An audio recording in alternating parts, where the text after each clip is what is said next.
Astrology एक divine या दैवी विद्या है।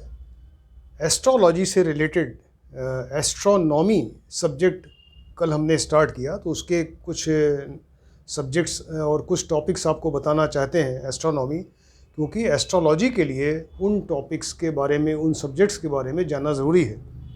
तो आज जो सब्जेक्ट डिस्कस करेंगे तो वो है एस्ट्रोनॉमी का लैटीट्यूड एंड लॉन्गिट्यूड। तो कुंडली बनाते समय, होरोस्कोप बनाते समय इसकी ज़रूरत पड़ती है, लैटीट्यूड एंड लॉन्गिट्यूड। तो इसलिए आज आपको इसके बारे में बताएंगे, लैटीट्यूड एंड लॉन्गिट्यूड। ये आपको बताया था कि पृथ्वी के दो पोल्स हैं, नॉर्थ पोल और साउथ पोल, और नॉर्थ पोल को साउथ पोल से मिलाने वाली जो लाइन है उसको एक्सिस कहा जाता है। क्लियर? नॉर्थ पोल को साउथ पोल से जो एक इमेजिनरी लाइन अगर हम मिलाएं तो उसका नाम है एक्सिस। और पृथ्वी 24 आवर्स में इसी एक्सिस पर 24 आवर्स में एक चक्कर लगाती है अपनी ही एक्सिस पे, और उसको रोटेशन कहते हैं, जिससे दिन और रात होते हैं। अब पृथ्वी के बीचों बीच में अगर एक ग्रेट सर्किल बनाएं, एक सर्किल बनाएं बिल्कुल बीच में, तो वो सेंटर में जो सर्किल बनेगा तो उसको ग्रेट सर्किल कहेंगे, और उस सर्किल की जो लाइन होगी उसको इक्वेटर या भूमध्य रेखा कहा जाएगा। ये कल आपको बताया था। भूमध्य यानी पृथ्वी के बिल्कुल मध्य में, ये बीच में जो लाइन खींची जाएगी उसका नाम है भूमध्य रेखा या इक्वेटर। और पृथ्वी की एक्सिस जो है वो नॉर्थ पोल को साउथ पोल से मिलाने वाली लाइन है, एक्सिस। तो ये एक्सिस जो है वो इक्वेटर के ऊपर देखिए बिल्कुल परपेंडिकुलर है, यानी 90 डिग्री का कोण बना रही है। ये लाइन इक्वेटर और ये लाइन एक्सिस है। तो एक्सिस जो है वो इक्वेटर के ऊपर 90 डिग्री का कोण बना रही है। क्लियर? पृथ्वी की जो इक्वेटर है या भूमध्य रेखा है, इसकी पूरी लंबाई चारों तरफ अगर देखें तो 40,075 किलोमीटर है। 40,075 किलोमीटर इसकी लेंथ है इक्वेटर की। और अगर कोई पॉइंट या कोई चीज़ यहाँ रखी जाए इक्वेटर के ऊपर, तो पृथ्वी के रोटेशन के साथ साथ वो 16,969.8 किलोमीटर पर आवर की स्पीड से घूमती रहेगी, बराबर वो रोटेट करती रहेगी। स्पीड क्या है? 1669.8 किलोमीटर पर आवर की स्पीड से घूमती रहेगी। तो इक्वेटर की टोटल लेंथ है 40,075 किलोमीटर, और कोई पॉइंट या कोई चीज़ अगर होगी यहाँ पर इक्वेटर पे तो 1669.8 किलोमीटर पर आवर की स्पीड से घूमती रहेगी। अब देखिए, इक्वेटर से नॉर्थ पोल या इक्वेटर से साउथ पोल का जो डिस्टेंस है वो 90 डिग्री है। यहाँ इक्वेटर से नॉर्थ पोल का डिस्टेंस 90 डिग्री, और इक्वेटर से साउथ पोल का डिस्टेंस भी 90 डिग्री 90 डिग्री है।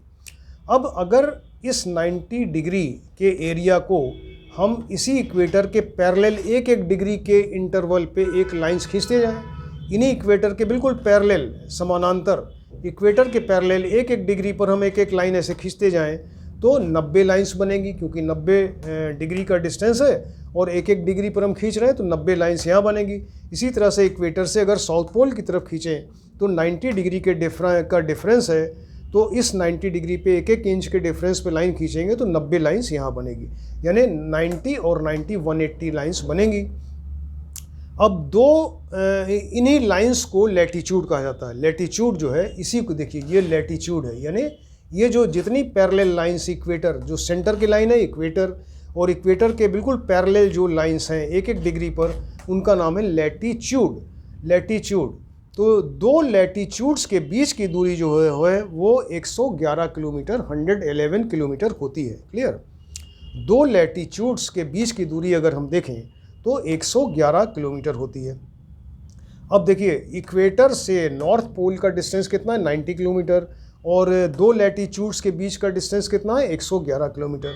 तो आप इक्वेटर से नॉर्थ पोल का डिस्टेंस मेजर कर सकते हैं, यानी 111 kilometre into 90, 111 into 90, 9,990 kilometre equator से नॉर्थ पोल का डिस्टेंस हो जाएगा।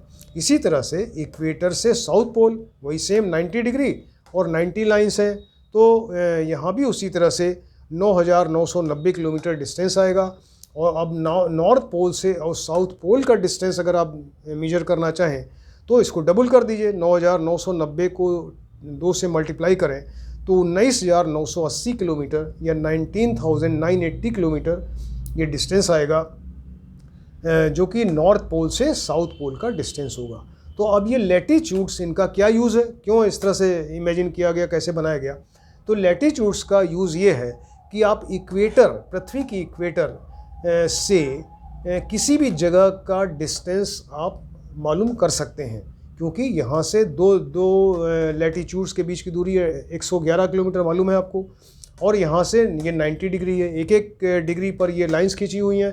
तो मान लीजिए कोई चीज़ यहाँ है, जगह है, आपको इसका डिस्टेंस मालूम करना है, तो आप कितने डिग्री है उसको 111 से मल्टीप्लाई करें तो आपको डिस्टेंस मालूम हो जाएगा। तो इसी तरह से नॉर्थ और ये साउथ साइड में, दोनों साइड में आप किसी जगह का इक्वेटर से डिस्टेंस मालूम कर सकते हैं। तो ये बताया आपको लैटिट्यूड के बारे में। अब आता है लॉन्गिट्यूड। ये 2 पोल्स हैं, नॉर्थ पोल, साउथ पोल। आपको बताया यहाँ नॉर्थ पोल, साउथ पोल पृथ्वी के 2 पोल्स हैं और बीच में इक्वेटर है, भूमध्य रेखा या इक्वेटर। और तो इसमें ये कहा कि नॉर्थ पोल को साउथ पोल से मिलाने वाली कोई भी इमेजिनरी लाइन जो नॉर्थ पोल को साउथ पोल से मिलाए, तो उस वर्टिकल लाइन को देखिए, यहाँ हॉरिजॉन्टल लाइन्स है, यहाँ इस वर्टिकल लाइन को जो नॉर्थ पोल को साउथ पोल से मिला रही है उसको मेरिडियन लाइन या लॉन्गिट्यूड कहा जाता है। मेरिडियन लाइन या लॉन्गिट्यूड कहा जाता है। अब ये बीच में देखिए पृथ्वी की एक्सिस है, नॉर्थ पोल को साउथ पोल से मिला रही है, तो इसी के पास में एक प्राइमरी मेरिडियन लाइन एक है, प्राइमरी मेरिडियन लाइन। ये तो सारी जितनी भी आप लाइंस खींचेंगे जो इक्वेटर से होके आएगी, और जितनी भी लाइंस हैं मेरिडियन लाइंस या लॉन्गिट्यूड, वो इक्वेटर के ऊपर परपेंडिकुलर होगी, यानी 90 डिग्री का कोण बनाएगी। अब एक चीज़ आपको बताते हैं, वो है प्राइमरी मेरिडियन लाइन। तो प्राइमरी मेरिडियन लाइन या 0 डिग्री लॉन्गिट्यूड उसको कहा जाता है।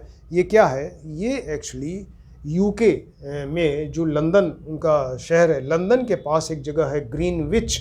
ग्रीनविच एक विलेज है और वहाँ पर एक ऑब्जर्वेटरी है, काफ़ी बड़ी ऑब्जर्वेटरी है, जहाँ से उपग्रहों का और नक्षत्रों का, राशियों का ये सब अध्ययन करते हैं।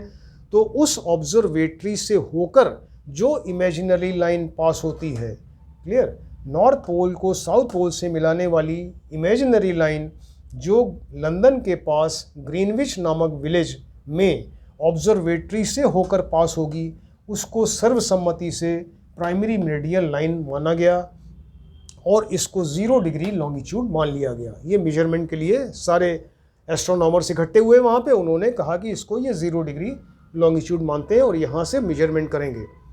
तो क्लियर, इसको 0 डिग्री लॉन्गिट्यूड मान लिया गया प्राइमरी मेरिडियन लाइन को, जो लंदन के पास ग्रीनविच नामक जगह से गुजर रही है ऑब्जर्वेटरी से।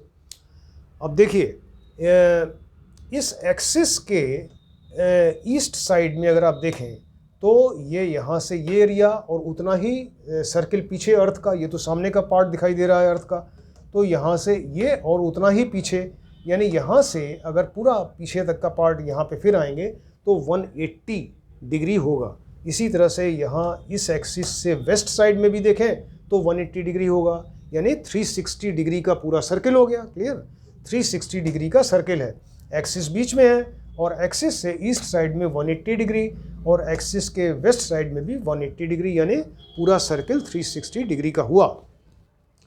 अब सपोज ये जो इक्वेटर है, भूमध्य रेखा है, इसके ऊपर हम 360 पॉइंट्स बनाएं, एक एक डिग्री पर 360 पॉइंट्स बना दें और हर एक पॉइंट से नॉर्थ पोल को साउथ पोल की जाने वाली इमेजिनरी लाइन यहीं से पास हो, तो कितनी लाइंस बनेंगी? 180 लाइंस यहाँ बन जाएंगी ईस्ट साइड में और 180 लाइंस यहाँ बन जाएगी। 180 लाइंस ईस्ट साइड में, 180 लाइंस वेस्ट साइड में बनेगी। क्लियर, मैंने इक्वेटर के ऊपर हमने 360 पॉइंट्स बना दिए और हर एक पॉइंट से वो इमेजिनरी लाइन या लॉन्गिट्यूड जो है या मेरिडियन लाइन, वो नॉर्थ पोल को साउथ पोल से मिलाने वाली लाइन उन्हीं पॉइंट से होके जब गुजरेगी तो वो एक एक लॉन्गिट्यूड्स बनेंगे।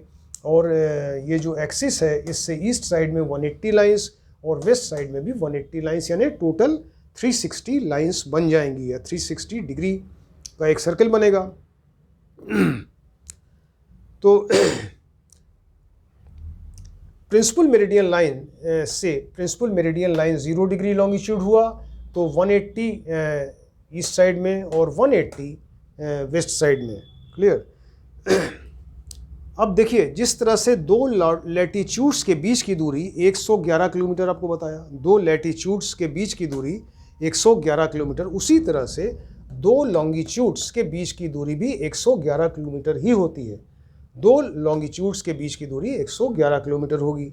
तो इसका क्या यूज़ होगा? यूज़ ये है कि आप 0 डिग्री लॉन्गिट्यूड या प्राइमरी मेरिडियन लाइन से ईस्ट साइड में कोई जगह हो, पूर्व दिशा में कोई जगह है, तो आप वो कितनी दूर है ये 0 डिग्री लॉन्गिट्यूड से, उसको आप मालूम कर सकते हैं। इसी तरह से 0 डिग्री लॉन्गिट्यूड या प्राइमरी मेरिडियन लाइन से वेस्ट साइड में कोई जगह है, वो कितने डिस्टेंस पर है, तो आपको यहाँ से डिग्री देख के और 111 किलोमीटर के हिसाब से आप उसको मालूम कर सकते हैं। तो ये डिस्टेंस मालूम करने के लिए होता है, किसी जगह का डिस्टेंस लॉन्गिट्यूड से डिस्टेंस मालूम होता है ईस्ट या वेस्ट साइड में, और लैटिट्यूड से जो डिस्टेंस पता होता है वो नॉर्थ या साउथ साइड में आप डिस्टेंस मालूम कर सकते हैं। तो एग्जैक्ट लोकेशन कोई चीज़ विश्व में, वर्ल्ड में कौन सी कहाँ पर है, आप ये लैटिट्यूड लॉन्गिट्यूड से उसको देख के आप बता देंगे कि इतने लैटिट्यूड पर है ये डिस्टेंस जगह और इतने लॉन्गिट्यूड पर है। एक ही लॉन्गिट्यूड पर ये बहुत सारे लॉन्गिट्यूड्स हैं, 360 लॉन्गिट्यूड्स हैं। एक ही लॉन्गिट्यूड पे जो डिफरेंट जगह हैं वो उनका लॉन्गिट्यूड एक ही होगा। कोई भी अगर लॉन्गिट्यूड होगा तो कोई भी जगह होगी इस लाइन के ऊपर, उनका लॉन्गिट्यूड एक ही होगा, लेकिन लैटिट्यूड डिफरेंट हो जाएगा। इसी तरह से लैटिट्यूड में भी एक लैटिट्यूड के ऊपर जितनी भी जगह आएंगी वो उनका लैटिट्यूड सेम होगा, लेकिन लॉन्गिट्यूड यहाँ डिफरेंट हो जाएगा। तो ये आपको आज हमने बताया कि लैटिट्यूड और लॉन्गिट्यूड के बारे में डिटेल बताया। एस्ट्रोनॉमी का एक लेक्चर है और इससे ये काफ़ी इम्पोर्टेंट चीज़ है जो कि कुंडली बनाते समय इसकी ज़रूरत पड़ती है कि वो बच्चे का जन्म हुआ तो वो किस जगह हुआ, और वो वहाँ कुंडली बनाते समय ज़रूरत पड़ेगी कि वो जगह लैटिट्यूड उसका कितना है, लॉन्गिट्यूड कितना है, उसके हिसाब से वो जगह का पता चलेगा और तब आप ये होरोस्कोप या कुंडली बनाएंगे। तो ये टॉपिक्स एस्ट्रोनॉमी के बहुत इंपॉर्टेंट हैं जो एस्ट्रोलॉजी से रिलेटेड हैं और आपको इसकी नॉलेज होना बहुत ज़रूरी है। तो हमने आपको आज ये लैटिट्यूड और लॉन्गिट्यूड के बारे में बताया। इसको आप ध्यान से देखें और स्टडी करें, और जिसने अभी सब्सक्राइब नहीं किया है तो वो सब्सक्राइब करें, जिससे कि आगे के लेक्चर्स आपको और मिलते रहें। और ये एस्ट्रोनॉमी के अभी कुछ और टॉपिक्स हैं वो भी हम आपको बताते जाएंगे, और आप इसको देखते जाएं, ध्यान से सुनते जाएं। Thank you.